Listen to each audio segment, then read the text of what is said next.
Welcome Bangla sports on চ্যানেলের সকল দর্শক শ্রোতাকে।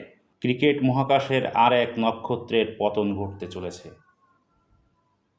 সারা ক্রিকেট বিশ্ব আজ অবাক হয়ে গেছে একটা ঘোষণায়, আর সেটি হচ্ছে সাকিব আল হাসানের অবসরের ঘোষণা। ক্রিকেট বিশ্বের এক নাম্বার অলরাউন্ডার সাকিব আল হাসান হঠাৎই আজ সংবাদ সম্মেলন করে অবসরের ঘোষণা দিলেন। তিনি জানিয়ে দিলেন তার জীবনের শেষ টেস্ট হতে চলেছে কানপুরের এই টেস্ট। তার সাথে তিনি আরও জানিয়েছেন, যদি তিনি সুযোগ পান দেশে ফিরতে পারেন তাহলে দেশের মাটিতে খেলে মিরপুরে তিনি অবসর নিতে চান। যে সিরিজটি শুরু হবে আগামী মাসে দক্ষিণ আফ্রিকার বিরুদ্ধে। সাথে সাথে তিনি আরও জানিয়েছেন টি-20 থেকেও তিনি অবসর নেবেন। এমন একটি ঘোষণার জন্য ক্রিকেট বিশ্ব মোটেই প্রস্তুত ছিল না, এবং বাংলাদেশের সাপোর্টাররা তো মোটেই প্রস্তুত ছিল না। অনাকাঙ্ক্ষিতভাবে এমন একটি ঘোষণা আসলো সাকিব আল হাসানের কাছ থেকে, যে ঘোষণা তিনি দিয়েছেন কানপুর ক্রিকেট স্টেডিয়ামের কনফারেন্স রুমে।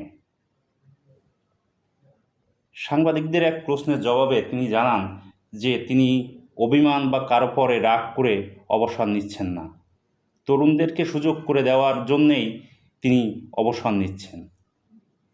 তারপরেও একটা প্রশ্ন জাগে, সাকিব আল হাসানের জীবনে কি রাজনীতি কাল হয়ে আসলো?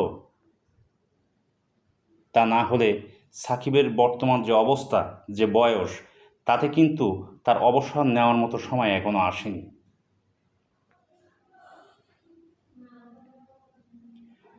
তিনি রাজনীতিতে ঢুকলেন, এমপি হলেন, এবং সরকার পরিবর্তন হয়ে গেল। দল এবং দলের বাইরের থেকে চাপ, অত্যন্ত প্রেশারে আছেন তিনি। তার বিরুদ্ধে হত্যা মামলাও হয়েছে। এত প্রেশার নিয়ে তিনি আর ক্রিকেট খেলতে পারবেন কিনা এমন চিন্তাভাবনা অনেকেই করছিলেন। আর আজ সেই ঘোষণাটি আসলো, যেটা আমাদের একেবারে অপ্রত্যাশিত ছিল।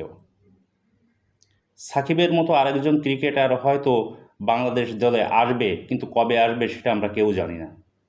তার বিকল্প কবে আমাদের দেশে তৈরি হবে সেটাও আমরা কেউ জানি না। বাংলাদেশের সবথেকে বড় বিজ্ঞাপন, বাংলাদেশের সবথেকে লিজেন্ড ক্রিকেটার সাকিব আল হাসান, তিনি হুট করে এভাবে অবসরের ঘোষণা দিবেন সেটা আমাদের কারো প্রত্যাশা ছিল না। তিনি যদি আরও কিছুদিন খেলতেন দলের হয়ে, তাহলে দলের মঙ্গল হতো, দেশের মঙ্গল হতো।